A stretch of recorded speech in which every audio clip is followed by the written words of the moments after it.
Welcome, friends. In today's session, for the subject called Business Regulatory Framework, we are currently dealing with Unit 3, Indian Contract Act 1870, Special Contracts. And the chapter with which we are dealing is Agency. Let's have today's question. What we are going to discuss from the chapter called Agency. We will try to understand the concept of ratification, that is, what is ratification, and we will try to cover its essentials. So we will also discuss the essentials of a valid ratification, when the ratification is considered as lawful, valid. So its basic conditions, prerequisites we will try to cover in today's session. So let us try to understand. This is one type of a method of creation of agency. Agency is created with the help of ratification also, as per section 196. So let us try to understand what is the definition of agency by ratification. Section 196 of the Indian Contract Act states that where acts are done by one person on behalf of another, but without his knowledge or authority, he may elect to ratify or to disown such acts. Now, we already have understood that there are two parties in agency contract. Number one is principal and number two is agent. Now, sometimes what happens? Agent acts, agent represents principal, but he does not have that authority, or the principal is not having knowledge whether the agent has represented or without the authority of principal, agent has acted on behalf of principal. Principal has no idea. Whatever act is done by the agent is done without the knowledge and authority of the principal. Principal ने उसको कोई authority नहीं दी है कि आप मेरे agent बन जाइए, या तो आप एजेंट बन भी गए हैं तो आप ये एक्ट नहीं कर सकते हैं, ये कर सकते हैं। कुछ अथॉरिटी दी गई है, कुछ अथॉरिटी नहीं दी गई है। अब जो अथॉरिटी नहीं दी गई है एजेंट को, उस अथॉरिटी के हिसाब से वो काम कर रहा है। जो पावर्स नहीं है एजेंट के पास, जो काम करने की सत्ता नहीं है एजेंट के पास, उसका उपयोग करने की वो कोशिश कर रहा है। अब जितनी आपके पास पावर्स होगी, जितनी अथॉरिटी आपको दी गई होगी, उसी अथॉरिटी में आपने काम करना चाहिए, उसके ऊपर नहीं जाना चाहिए। You should not go beyond your limits as an agent. तो कभी कभी ऐसा हो जाता है where the acts are done by one person on behalf of another, यानी एजेंट जो है प्रिंसिपल के लिए काम कर रहा है, yes sir, but without is knowledge और अथॉरिटी। यानी ऐसा भी हो जाता है कभी कभी प्रिंसिपल को मालूम नहीं है कि ये उसको रिप्रेजेंट कर रहा है, हम उससे पूछे बिना ही उसका नाम का उपयोग कर देते हैं। ऐसा हो जाता है मालिक का नाम का उपयोग कर रहे हैं और उसको पूछते भी नहीं, या नॉट टेकिंग कंसेंट। तो उनको नॉलेज ही नहीं है, ना ही आपके पास ऐसी अथॉरिटी है, आपने परमिशन भी नहीं ली है कि मैं आपका नाम का उपयोग करूं, क्या मैं आपके लिए व्यवहार करूं, वगैरह वगैरह। अब ये टोटली डिपेंड करता है प्रिंसिपल पे। उसके पास दो ऑप्शन है प्रिंसिपल के पास, ही में इलेक्ट टू रेटिफाई और ही में डिसोन सच एक्ट्स। या तो वो इसको रेटिफाई करेगा, रेटिफाई का एग्जैक्ट मीनिंग हुआ अप्रूवल, अप्रूवल देना, कंसर्न देना, परमिशन देना, अप्रूवल। तो या तो वो अप्रूवल देगा आपके व्यवहार को, या तो रिजेक्ट कर देगा, डिसऑन कर देगा। तो या तो एक्सेप्टेंस होगा या तो रिजेक्शन होगा, इन सिंपल वर्ड्स। आपने जो एक्ट किया है प्रिंसिपल डिसाइड करेगा कि इसका एक्सेप्टेंस करना है, मीन्स इसे रेटिफिकेशन देना है या नहीं देना है, एक्सेप्टेंस करना है या रिजेक्शन करना है, ये टोटली प्रिंसिपल पे डिपेंड करेगा। So there are two options available with the principal. Either he may elect to ratify the act done by the agent without his knowledge or authority, or he may disown such acts, totally rejection of the act, whatever act has been done by the agent without his knowledge or authority. If he ratifies them, he means principal. If principal ratifies the act, the same effect will follow as if they have been performed by his authority. अगर ratification दिया जाता है, आपने agent के तौर पे जो काम किया है उसकी अगर आपको अप्रूवल मिल जाती है, चलो ठीक है आपने ये व्यवहार किया, भले मुझसे पूछे बिना किया है, फिर भी मैं इसको अप्रूव कर देता हूँ, ठीक है नो प्रॉब्लम। तो आपको जैसे ही अप्रूवल मिलता है, रेटिफिकेशन हो जाता है आपके व्यवहार का, तो उसकी वही अथॉरिटी रहेगी, उसका वही इफेक्ट रहेगा, बात से ही वैलिड इफेक्ट रहेगी। जिस डेट से आपने ये व्यवहार किया है उस डेट से ही उसकी लीगैलिटी वहां से शुरू हो जाती है, उसकी अथॉरिटी, उसकी बाइंडिंग सब वहीं से शुरू हो जाती है। रेटिफिकेशन डेट से नहीं, जिस डेट से आपने व्यवहार किया उसी डेट से ये इसकी लीगल इफेक्ट शुरू हो जाएगी, ये वैलिड माना जाएगा, तभी से वैलिड मान लिया जाएगा। चलिए अब थोड़ा और डिटेल में समझने की, ऐसे तो कॉन्सेप्ट क्लियर हो गया डेफिनेशन से, फिर भी थोड़ा और इसमें डीप नॉलेज लेते हैं क्योंकि ये कॉन्सेप्ट इम्पॉर्टेंट है, बढ़िया है। An agency is created where a person ratifies और adopts the act of another who without the principal's knowledge and authority acted as his agent। ये मैंने कहा ना आपको, it is one type of method, it is a type of method through which agency is created. Agency bye ratification एक तरीके से method कि principal की नॉलेज के बिना या अथॉरिटी के बिना एजेंट कुछ एक्ट करके आ गया, कुछ काम करके आ गया और अचानक से प्रिंसिपल के सामने आके खड़ा हो जाता है कि मैंने ऐसा एक एक्ट किया, प्लीज इसको रेटिफाई कर दीजिए, इसको अप्रूव कर दीजिए। तो अब डिपेंड करता है पे अप्रूवल दे और एजेंसी क्रिएट हो जाएगी, अप्रूवल नहीं देंगे तो एजेंसी का निर्माण नहीं होगा। Where an agent exceeds his authority, where an agent exceeds his authority, the principal may either reject or accept such acts।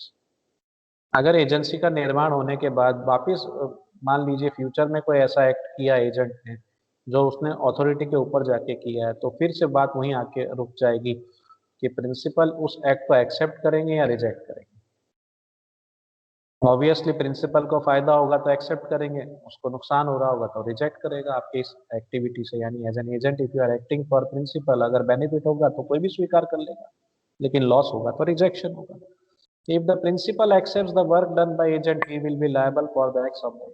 अगर प्रिंसिपल ने स्वीकार कर लिया, रेटिफाई कर दिया उस एक्ट को जो आपने अथॉरिटी के ऊपर जाके किया है, आपको वो एक्ट करने की परमिशन नहीं थी एज एन एजेंट, लेकिन फिर भी आपने अगर ऐसा एक्ट किया एज एन एजेंट, तो वहाँ पे अगर प्रिंसिपल इसका एक्सेप्टेंस करते हैं तो वहाँ पे किसकी लायबिलिटी क्रिएट हो जाएगी sir? Then in future for such act if any loss occurs, principal is liable to the third party।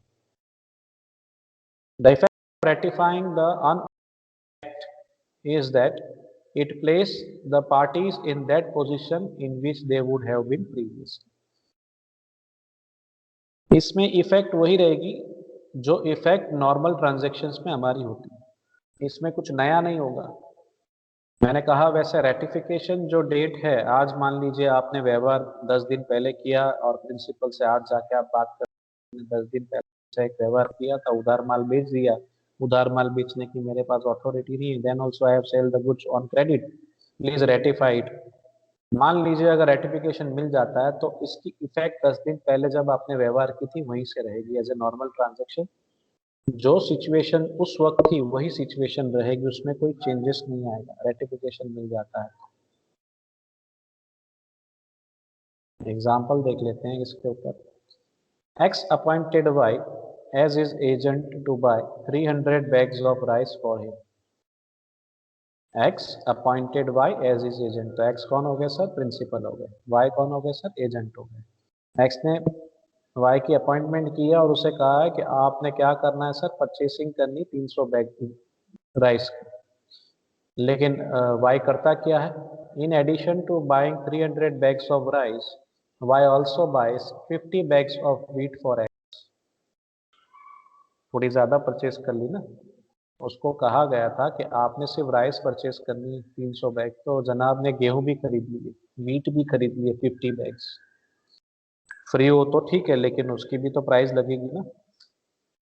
So later on X agrees to take the delivery of wheat as well। Later on X agrees to take the delivery of wheat as well। X is liable to pay the price of wheat। This is a case of ratification of unauthorized act. अब आपको authority सिर्फ 300 bag rice खरीदने की दी गई थी, लेकिन आपने साथ साथ में गेहूं भी खरीद लिए बिना पूछे, बिना कंसल्ट, और आपने ये परचेज कर लिया as an agent for principal. अब एजेंट के प्रिंसिपल के ऊपर बात बनती है कि भाई वो 300 बैग्स ऑफ राइस का एक्सेप्टेंस कर लें, साथ साथ में 50 बैग्स ऑफ व्हीट का भी एक्सेप्टेंस कर लें। अगर ये एक्सेप्टेंस हो जाता है, डिलीवरी एक्सेप्ट कर ली, X agrees to take the delivery of wheat also, यानी साथ साथ में व्हीट का भी एक्सेप्टेंस कर लिया। अगर आप डिलीवरी एक्सेप्टेंस कर रहे हैं इन चीज़ों का एज अ प्रिंसिपल, तो क्या हो जाएगा, आपकी लायबिलिटी क्रिएट हो जाएगी। आपने सिर्फ 300 बैग राइस की पेमेंट नहीं करनी, साथ साथ में 50 बैग्स ऑफ व्हीट की भी पेमेंट आपने करनी होगी as a principal. Unauthorized act था ये, जो 50 बैग्स ऑफ व्हीट का जो ऑर्डर दिया गया है, एजेंट ने ऑर्डर दिया है, खरीदी की है, परचेज की है वाई ने एक्स के लिए, ये अनऑथराइज्ड एक्ट है। उसकी अथॉरिटी में नहीं था, उसने अनऑथराइज्ड एक्ट किया है, उसका रेटिफिकेशन यहाँ प्रिंसिपल ने दे दिया है। तो प्रिंसिपल अगर ये रेटिफिकेशन देता है, इसका अप्रूवल देता है, तो प्रिंसिपल की लायबिलिटी बन जाती है, ही हैज टू पे for the price of the wheat.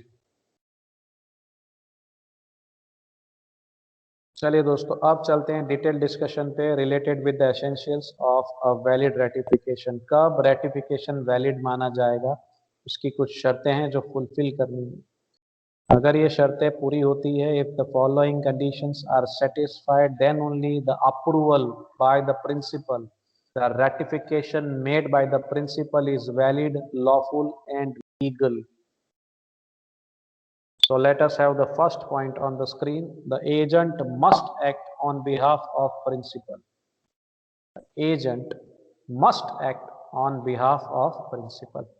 जो कार्य करना है सिर्फ और सिर्फ मालिक के लिए करना है, तभी रेटिफिकेशन की आप उम्मीद रख सकते हैं मालिक की ओर से। If a person acts in his own name which does not indicate any agency relationship, his act cannot be ratified. If a person acts in his own name, आप अपने तरीके से अपने नाम पे अगर व्यवहार कर रहे हो, एजेंट है लेकिन एजेंट अपने ही तरीके से व्यवहार कर रहा है, अपने ही नाम का उपयोग करके व्यवहार कर रहा है, by his own name he is acting, he is making transaction with the third party, और यहाँ पे कोई भी एजेंसी की रिलेशनशिप की बात नहीं कर रहा है, मीन्स प्रिंसिपल के नाम की बात नहीं हो रही है, एजेंसी के नाम की बात नहीं हो रही है, तो वहाँ अप्रूवल मिलने से रहा। आप तो अपने रिस्क पे काम कर रहे हैं, जो बेनिफिट होगा आपको होगा, जो लॉस थर्ड पार्टी को हो रही है, अगर वो क्लेम करते हैं तो आपको पे करना पड़ेगा, आप लायबल हो। इस सिचुएशन में आप अगर अपने आप कोई एक्ट कर रहे हैं जहां आप प्रिंसिपल का नाम का उपयोग नहीं कर रहे हैं, ना ही एजेंसी का कोई नाम का उपयोग कर रहे हैं, कोई रिलेशनशिप नहीं दर्शा रहे हैं कि मैं एजेंट हूं, ये मेरे principal. So an unnamed principal cannot step in and ratify acts done by an agent. अब जब एजेंट अपनी जिम्मेदारी के हिसाब से, अपने नाम के हिसाब से आगे बढ़ रहा है, तो वहां कोई प्रिंसिपल है ही नहीं, गुमनाम है, अननेम्ड प्रिंसिपल, अननोन प्रिंसिपल, हमें पता ही नहीं है प्रिंसिपल कौन है, एजेंट ही प्रिंसिपल है, यूं समझ लीजिए, अपने रिस्क पे व्यवहार कर रहा है, तो यहाँ रेटिफिकेशन की बात ही नहीं बनती। रेटिफिकेशन की बात कब बनेगी, when the agent acts on behalf of principal, जहां प्रिंसिपल का नाम का उपयोग हो। So thus the person who has the right to ratify is the person in whose name or on whose behalf the contract was entered into.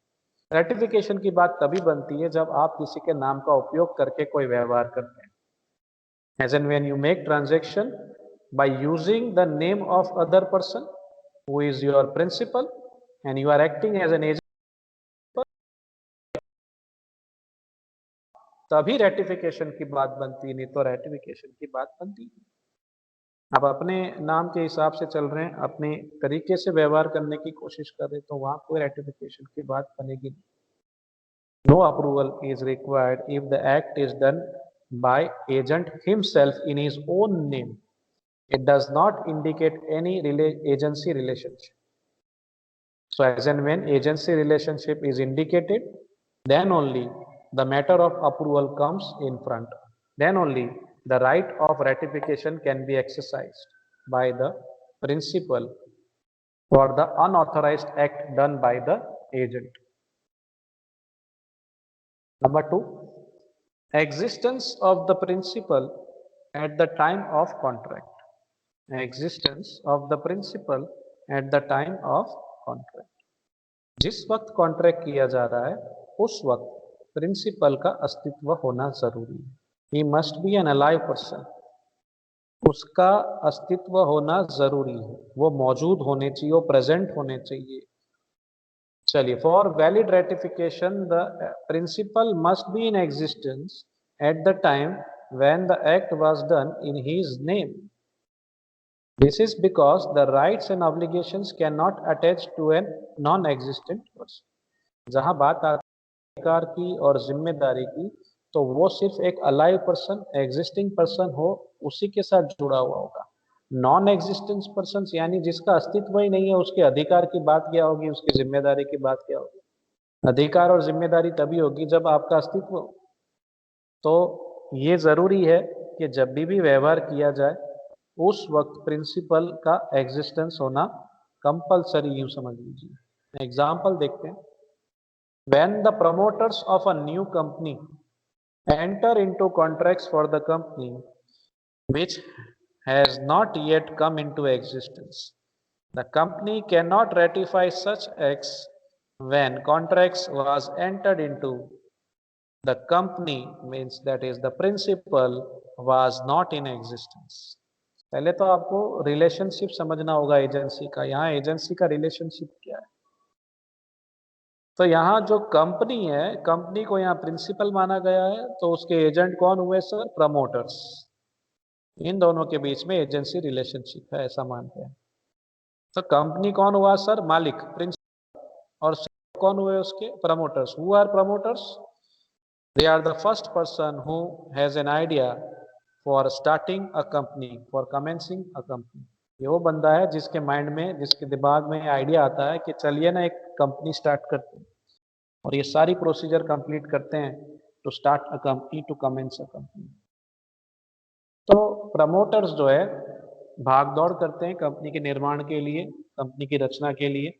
लेकिन जब promoters नई company start करने वाले होते हैं, उस वक्त अगर उन्होंने कोई कॉन्ट्रैक्ट किया है ऑन बिहाफ ऑफ कंपनी, एक तरीके से when the promoters of a new company enter into contracts for the company, company की बिहाफ पे अगर कोई कॉन्ट्रैक्ट किया जाता है तो उस वक्त तो कंपनी है ही नहीं, कंपनी का अस्तित्व ही नहीं है. कंपनी का तो निर्माण करना है, क्रिएशन करना है, उसका तो फॉर्मेशन करना है, उसकी तो रचना करनी है, उसी के लिए तो दौड़ रहा है. उस वक्त कंपनी की एग्जिस्टेंस नहीं है, तो वहां पे the company can not ratify such act. Ratification तभी पॉसिबल है जिस वक्त कॉन्ट्रैक्ट किया गया हो, उस वक्त प्रिंसिपल नाम की जो व्यक्ति है उसका एग्जिस्टेंस होना बहुत जरूरी है, तभी रेटिफिकेशन की आगे बात बनेगी. अगर प्रिंसिपल का अस्तित्व ही नहीं है तो वहां रेटिफिकेशन की बात नहीं बनती, अप्रूवल की बात बनती है. अप्रूवल की बात तभी बनेगी as and when the contract was entered between the parties, means agent and the third party. At that time the principal must be in existence. तीसरी एसेंशियल्स पे चलते हैं फॉर अ वैलिड रेटिफिकेशन, और क्या ज़रूरी है कि हम वैलिड रेटिफिकेशन की प्रोसीजर में आगे बढ़ सकते हैं. तो तीसरा पॉइंट है the principal must be competent to contract. The principal must be competent to contract, यानी कि मेजर पर्सन होना चाहिए बंदा, साउंड माइंड का बंदा होना चाहिए. कॉम्पिटेंसी ऑफ पार्टीज तो हमने पढ़ा ही है सर.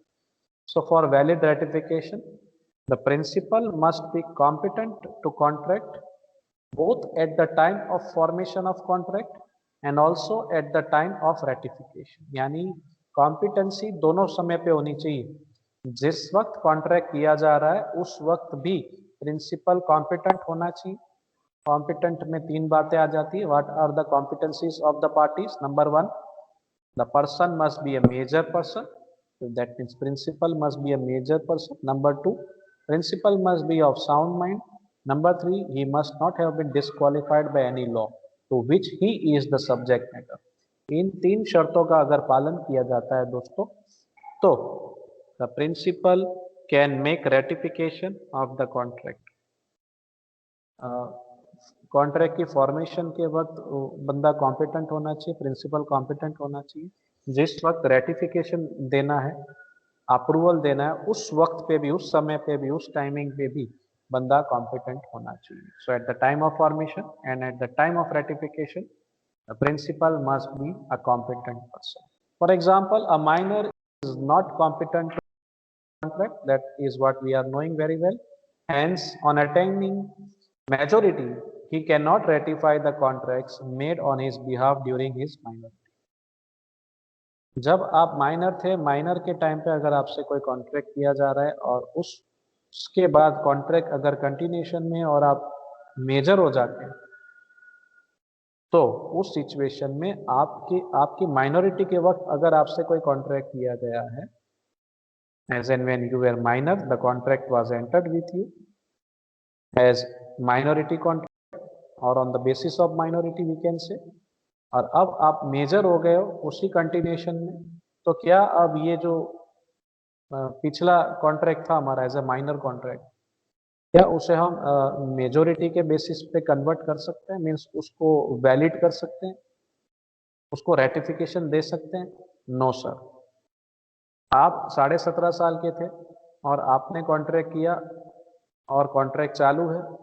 अब आप 18 ईयर्स के हो गए, आपने जिस वक्त कॉन्ट्रैक्ट किया था तब आप माइनर थे, इन कंटिन्यूशन कॉन्ट्रैक्ट चालू है, कॉन्ट्रैक्ट की अवधि मान लीजिए 8 महीने की है, तो क्या 6 महीने बाद आप जब मेजर हो जाते हैं तो क्या ये कॉन्ट्रैक्ट, इसका रेटिफिकेशन हो सकता है? क्या इसे हम वैलिड बना सकते हैं? नो. No sir. आंसर आएगा नो सर. आपको न्यू कॉन्ट्रैक्ट करना पड़ेगा. इस कॉन्ट्रैक्ट को आपने वहीं, एक्चुअली कॉन्ट्रैक्ट ही नहीं होना चाहिए था, लेकिन अगर हो गया है तो ये वैलिड तो नहीं है. पहले तो हम जानते हैं a minor can not enter into a valid contract, वो कॉन्ट्रैक्ट वैलिड है ही नहीं. लेकिन फिर भी क्या उसको, अगर वो बंदा मेजर हो जाता है तो क्या हम उसको वैलिड बना सकते हैं? No sir. क्योंकि जिस वक्त कॉन्ट्रैक्ट किया उस वक्त तो आप माइनर थे ना सर, वो कभी वैलिड नहीं बन सकता है, वो लीगल नहीं हो सकता. हाँ, आप नया कॉन्ट्रैक्ट कर सकते हैं as and when you enter और as and when you complete your age of majority. 18 साल कंप्लीट हो जाते हैं फिर आप नया कॉन्ट्रैक्ट कर सकते हैं. ये सबसे इंटरेस्टिंग पॉइंट है, full knowledge of material facts. Full knowledge of material facts section 198. संपूर्ण ज्ञान होना चाहिए हकीकत का. किसे होना चाहिए सर? मालिक को, प्रिंसिपल को. क्या खिचड़ी पकड़ी एजेंट और थर्ड पार्टी के बीच में, इसकी पूरी हकीकत प्रिंसिपल के समक्ष होनी चाहिए, उसे पूरा ज्ञान होना चाहिए. यानी एजेंट ने कोई भी बात छुपानी नहीं. No valid ratification can be made by a person whose knowledge of facts of the case is materially defective. For valid ratification, it is necessary that the principal should have the full knowledge of the acts of the case. तो principal को तो सबसे पहली शर्त यही है कि आप जो रेटिफिकेशन अगर वैलिड करना चाहते हैं, लॉफुल करना चाहते हैं, अप्रूवल आप लीगल करना चाहते हैं, तो एज अ प्रिंसिपल आपको उस पूरे एक्टिविटी का संपूर्ण ज्ञान, फुल नॉलेज होना चाहिए. पार्शियल नॉलेज नहीं होना चाहिए. अदरवाइज आधी अधूरी बात आपको नहीं पता होनी चाहिए, पूरी पूरी बात पता होनी चाहिए. हर एक फैक्ट्स आपके सामने होने चाहिए. आपके सामने कोई भी चीजें छुपाई हुई नहीं होनी चाहिए. आधी बात बताई, आधी बात नहीं बताई हुई तो चलेगा नहीं. वहां वैलिड रेटिफिकेशन नहीं दे सकता है प्रिंसिपल के. अगर दिया भी होगा तो वैलिड नहीं माना जाएगा. हकीकत छुपा के अगर रेटिफिकेशन लेने की कोशिश अगर एजेंट कर रहा है तो वहां वैलिड रेटिफिकेशन नहीं मिलेगा. मिला भी होगा तो कैंसल्ड हो जाएगा, क्योंकि आपने हकीकत छुपाई है एज एन एजेंट, यानी पूरी बात नहीं बताई है सेठ को, प्रिंसिपल को. तो वहाँ वैलिड रेटिफिकेशन, अगर आपको रेटिफिकेशन मिल भी गया, अप्रूवल मिल भी गया है और बाद में पता चला कि आपने ऐसे किया है, आधी बात छुपाई है, तो फिर वहाँ वैलिड रेटिफिकेशन नहीं होगा. एग्जाम्पल से ज्यादा क्लियरिटी आएगी आपको. आर के, who is an agent, has authority from PK, who is a principal, to buy certain goods at the market rate. तो प्रिंसिपल ने अपने एजेंट को अथॉरिटी दी हुई है कि आप ये चीजें खरीदें, मार्केट रेट पे खरीदिएगा. He buys at a higher rate. Agent महंगा खरीदता है और फिर भी उसके प्रिंसिपल एक्सेप्ट कर लेते हैं. He buys at a higher rate and PK वो is principal accept the purchase, वो एक्सेप्टेंस कर लेते हैं. Later on PK comes to know that the goods purchased by RK for PK belong to R K himself. ओहो हो, यानी agent ने अपना ही माल अपने मालिक को बेचा है, इसलिए महंगा बेचा है, यानी प्रॉफिट अर्न करने की कोशिश की गई है। एजेंट ने छुपाया है, उसने वो खुद ही ये चीज अपनी चीज बेच रहा है प्रिंसिपल को, वो बाद में पता चलता है। तो यहाँ पे अगर रेटिफिकेशन दिया भी गया होगा तो वैलिड नहीं माना जाएगा। The ratification is not binding on principal, यानी प्रिंसिपल यहाँ पे इस ट्रांजैक्शन को स्वीकारने के लिए जवाबदार नहीं है, ये व्यवहार उसे लागू नहीं होता है, ये ट्रांजैक्शन वैलिड नहीं माना जाएगा उसका रेटिफिकेशन वो देने के लिए। It is not binding on him that he must provide ratification of such act also, where the agent has not disclosed all the material facts in front of principal। सच नहीं बताया है एजेंट। एजेंट अगर ऐसा कह देते कि मैं यही चीज मैं बेचता हूँ, आप मुझसे ही खरीद लीजिए, लेकिन थोड़ा प्राइस ज्यादा रहेगा, बोलिए एक्सेप्ट करते हैं, ऐसे स्पष्ट बात हो जाती तो बात अलग है। लेकिन एजेंट ने तो छुपाया, उसने कहा ये चीज महंगी मिली है, आप प्लीज इसका एक्सेप्टेंस कर लीजिए। पीके ने कर भी लिया, खरीद लिया, एक्सेप्टेंस किया, लेकिन ये वैलिड एक्सेप्टेंस नहीं माना जाएगा। It is not valid ratification.